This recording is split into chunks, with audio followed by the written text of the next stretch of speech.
رشتے محبت کے بالکل تتلیوں کی طرح ہوتے ہیں، کبھی خود آ کر ہم سے جھوم جاتے ہیں، لیکن جب ہم ان کے پیچھے بھاگتے ہیں تو وہ اڑنے لگتے ہیں، وہ ہمارے ہاتھ نہیں آتے۔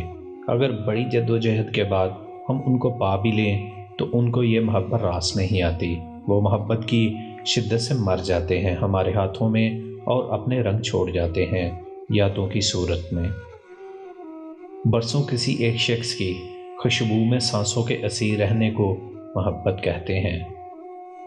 ضروری نہیں کہ زندگی میں وہی کچھ ملے جو ہم چاہتے ہیں، چاہت سے بڑھ کر بھی ایک اور شے ہوتی ہے، اور وہ ہے مقدر، جو بدلتا نہیں بدل دیتا ہے۔ میں نے زندگی کی تلخیوں سے یہ بھی سیکھا ہے کہ کچھ بھی ہم سے تب تک نہیں چھینا جاتا جب تک ہمارے دل میں اس کے لیے تڑپ پیدا نہ ہو جائے۔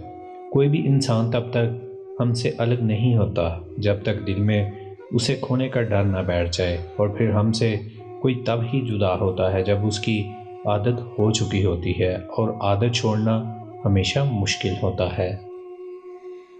کچھ ادھوری باتیں، کچھ نامکمل خواب، زندگی تجھے ایسا ہی پایا۔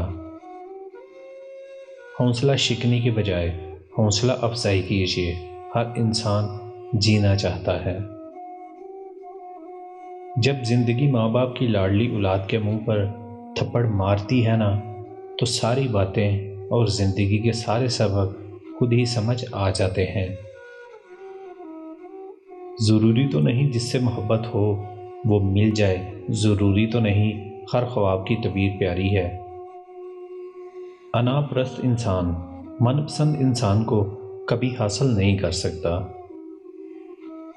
اپنے ہی مزاج کے لوگ ملتے رہیں تو جمود چھا جاتا ہے، ہر سو اپنے ارد گرد کچھ متضاد مزاجوں کو بھی رکھا کیجیے۔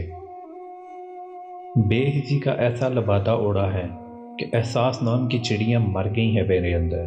میرے سامنے کوئی تڑپ تڑپ کر بھی مر جائے تب بھی اس کی محبت کا اعتبار نہ کروں۔ میری محبت کو رولا ہی اس طرح گیا ہے، میرے وجود کی خاک ہی ایسے اڑائی گئی ہے کہ اب سب کچھ ایک ہی زمرے میں آتے ہیں، غیر اہم، غیر ضروری۔